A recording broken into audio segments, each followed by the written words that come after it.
This is a reaction to the video titled 6 Signs and Symptoms of ADHD. Now we are going to dive deep, provide commentary, and offer insightful information. Hopefully, we can create meaningful dialogue and stimulate the brain. Now remember, this is education mixed with entertainment. So with that being said, let's analyze this train of thought accordingly. So let's react to this video. As a quick disclaimer, this video is made for educational purposes only. If you have further questions or concerns about ADHD, please consult with your doctor first. With that said, let's start. I'm sure you've heard of attention deficit hyperactivity disorder, or ADHD, before. It's a neurodevelopmental disorder marked by an ongoing pattern of inattention or hyperactivity that interferes with your functioning and development. Though ADHD is most commonly diagnosed in childhood, it can also affect adults. Unfortunately, there's a significant lack of research into adults with ADHD. Many scientists believe that since ADHD is a developmental disorder, it cannot develop in adults without demonstrating any signs during their early childhood. Okay, so first of all, I liked the disclaimer at the beginning. That was very responsible. I also like this definition of inattention and hyperactivity. So it's almost like this paradox. In my personal experience, or maybe I should disclose, I am neurodivergent, dyspraxia and suspected ASD and OCD. But in my experience, people that have ADHD are super productive. Their work rate in comparison to someone that's neurotypical, or what I should say is that their work rate would excel someone that is neurotypical. So in my experience, I've seen the benefits of ADHD. Now I think they're gonna go into the early childhood, so I'm particularly interested to see what they say about that. But signs and symptoms of ADHD often persist into adolescence and adulthood.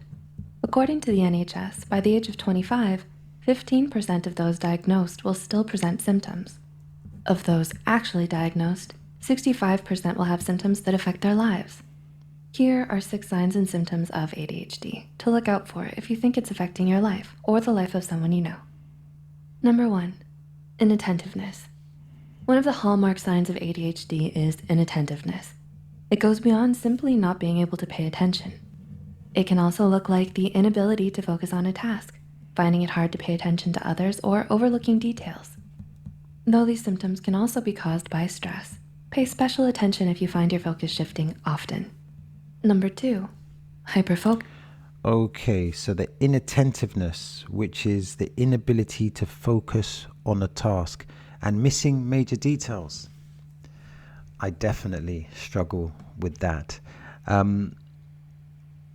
Inattentiveness, I can see, I guess ADHD, because you can see the number 2, they're saying hyperfocus. So I guess there's this interesting relationship with ADHD, with the hyperfocus, which is doing everything, but then the inattentiveness, which is kind of like the ability to not do anything when you're in that stage. So I guess it's that polar opposites, which is interesting. Obviously, inattentiveness can affect all aspects of our lives in terms of managing our mental health, managing our physical health, with regards to having an, maintaining an exercise schedule. Obviously, it can negatively affect our experiences at work.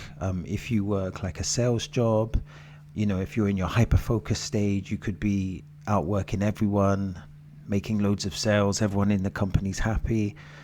But in your inattentiveness stage, this could directly affect your ability to be able to make sales. And obviously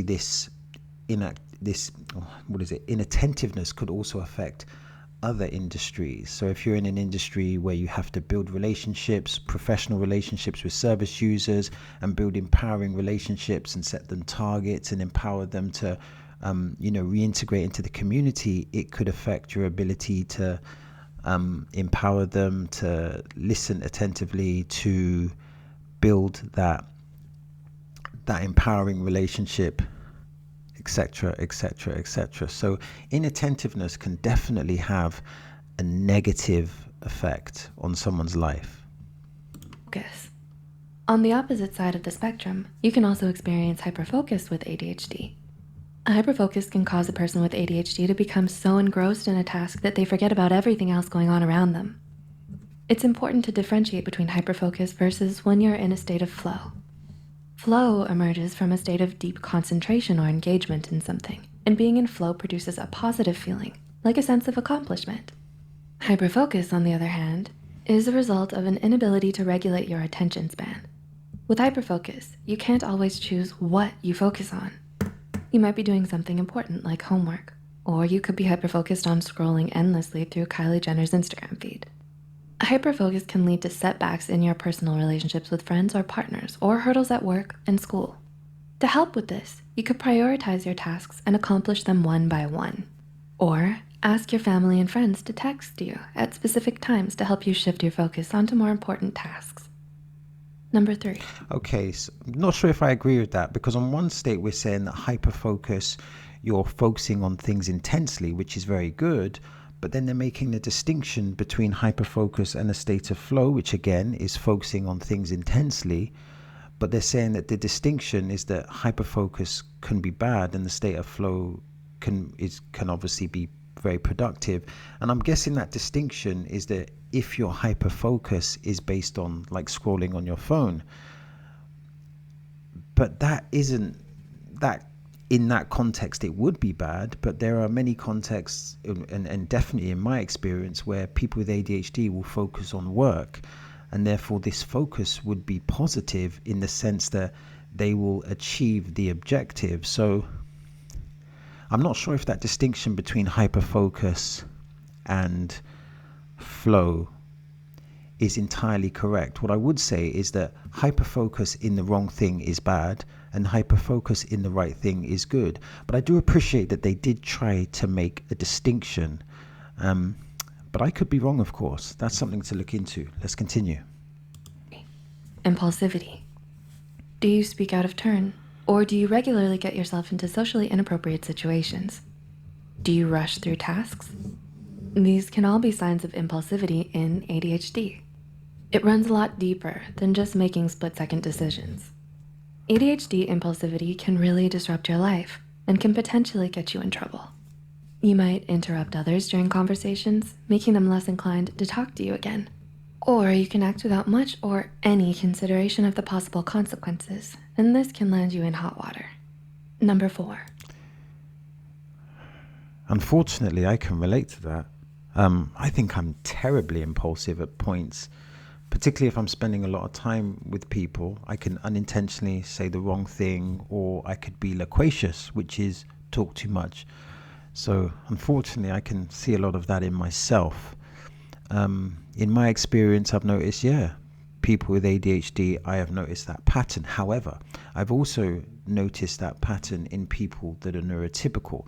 I guess I'm assuming that in people that have ADHD, that would be more excessive. So if you have John who has ADHD, he might be saying inappropriate things or be loquacious for long periods of time. Or Sally, who's neurotypical, may have that, or may have those periods where they talk a lot, but perhaps they don't have those other symptoms that would mean that they have ADHD, or maybe they're undiagnosed. So I guess from my understanding, which obviously could be incorrect, this could be a symptom and a sign, but also some people that are neurotypical could also be like this. I guess this can obviously be disruptive to someone's life. It could affect their personal relationships, their professional relationships. It could also be a part of their personality that someone could accept, or someone could find charming, or someone could be like, oh, this is just who you are. So I guess the environment can determine if this is a problem or if this is a byproduct of your personality.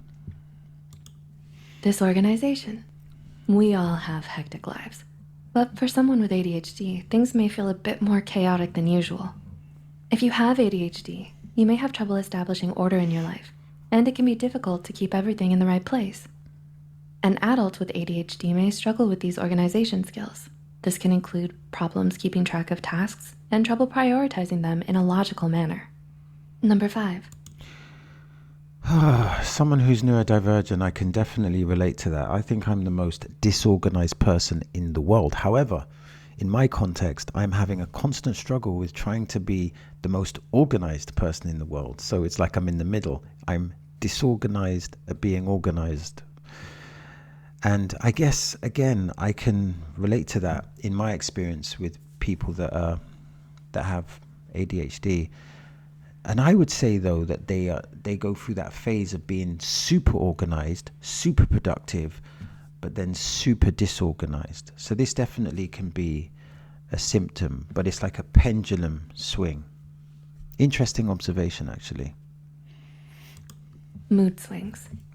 Because this symptom is present in a lot of other disorders, it's not an inherent sign of ADHD. But if you're someone with ADHD, you may experience mood swings or irritability.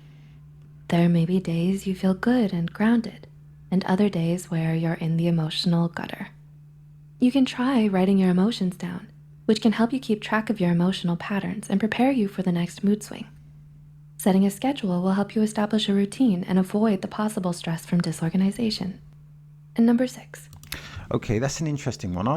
I would like to look more into that, because hypothetically, you could say that we all have mood swings. So I'm assuming the nature of the mood swing is what constitutes this as something that would be different from a neurotypical person, because there isn't a person in this world who doesn't have changes in mood. So I'm assuming it's the excessive nature of the mood swing. That's my assumption. Of course, I could be completely wrong, and that's something I definitely need to look into. But so we all have changes. Maybe here's the distinction: we all have changes in mood, but we don't all have mood swings. And there is a distinction between those two phrases. Lack of motivation. Does it seem like you're doing everything at once, but feel unmotivated to go about your tasks? Lack of motivation is a common symptom of ADHD. A lack of motivation combined with other symptoms like poor organizational skills is problematic when it comes to accomplishing tasks or being engaged at work. There are many ways to help fight a lack of motivation, though. For example, you could break down your chores into manageable tasks or write down your positive feelings you're experiencing throughout the day. These techniques can help you find the motivation to finish your tasks. Do you think you might have ADHD?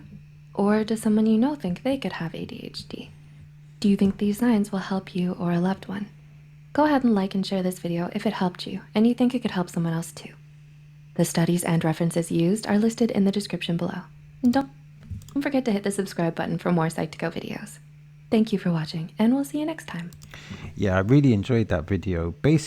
Just to conclude on the lack of motivation part, I like the fact that they highlighted the problem, but I like it even more that they also tried to highlight a solution. And I always say, in my journey, when I collaborate with different people, or particularly when I do project management, is that yes, we should identify the problem, but equally we should identify the solution. So the fact that they noted the problem, which I believed was poor organizational skills, but then they provided a potential solution of breaking down these tasks into small chunks. So I really like that. Also, and with all these Psych2Go videos, I really like what they call the mise en scène, which is the visuals of the videos. They're similar, but they're different. And I like that visual customization. I also like the fact that they posed questions and they put the research in the description box. So this is a really good video. I was looking forward to watching this video, and it definitely met my expectations. So I guess until next time.